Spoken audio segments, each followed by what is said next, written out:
शिवसेनेचे सरचिटणीस राहुल शेवाळे आपल्यासोबत आहे. आज सूर्यकुमार यादव आला, त्याचं जंगी स्वागत तुम्ही तुमच्या या इमारतीत केलं. तुमचे शेजारी आहेत आणि इमारतसुद्धा लकी ठरली असं म्हणावं. हो, नक्कीच इमारत लकी आहे, कारण या ठिकाणी सूर्यकुमार यादव या ठिकाणी राहत आहे आणि त्याच्या नेतृत्वात भारताला नेहमीच यश प्राप्त होत आहेत.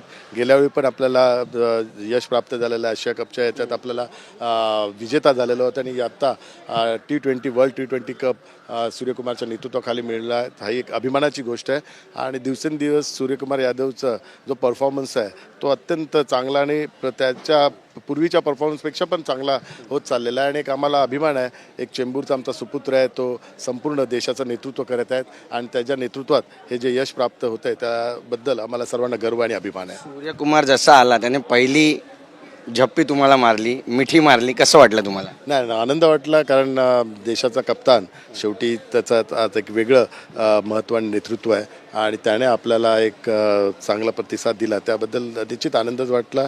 आणि आमचा एक सहकारी आहे, एक सोसायटीचा मेंबर आहे, त्यामुळे पण नेहमीच आम्हाला त्याच्याबद्दल आदर आहे. नक्की. तुम्ही सगळे शेजारी आहात, त्यांचे शेजारी म्हणून किती गर्व वाटतं तुम्हाला की देशाचा कर्णधार ज्याने T20 वर्ल्ड कप जिंकला तो तुमचा शेजारी आहे, तुमच्यासोबत वावरतो, उठतो बसतो, तुम्ही त्याची सगळी जडणघडण डोळ्यानं पाहिली आहे? निश्चित स्वरूपात, कारण त्याचं कारकीर्द आहे ती मी स्वतः बघितलेली आहे. BRC पहिला खेळत होतं, BRC पासून इथपर्यंत भारताचं नेतृत्वपर्यंत त्याची जी कारकीर्द आहे ती अभिमानास्पद आहे.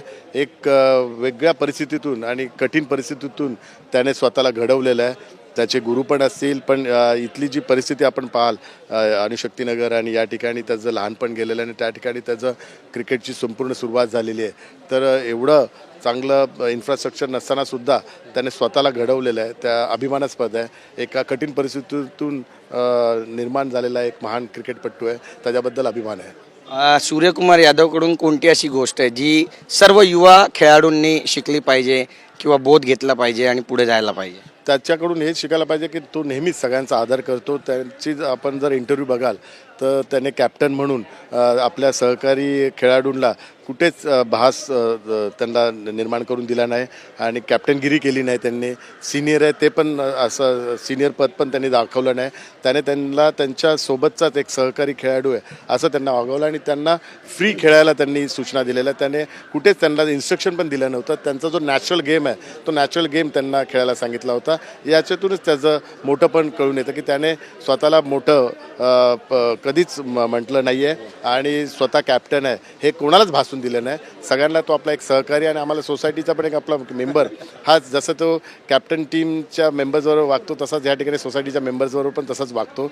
त्यामुळे त्याने त्याच्यात असं कुठलंही वेगळं पण अजूनपर्यंत आलं नाही आहे.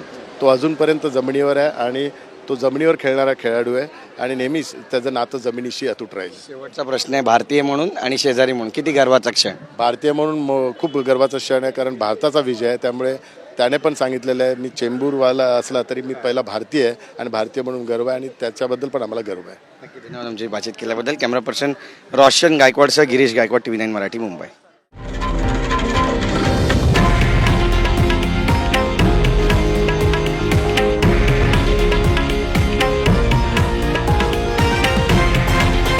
हे आहे देशातील नंबर 1 न्यूज नेटवर्क आणि आपण पाहत आहात TV9 मराठी, एकमेव.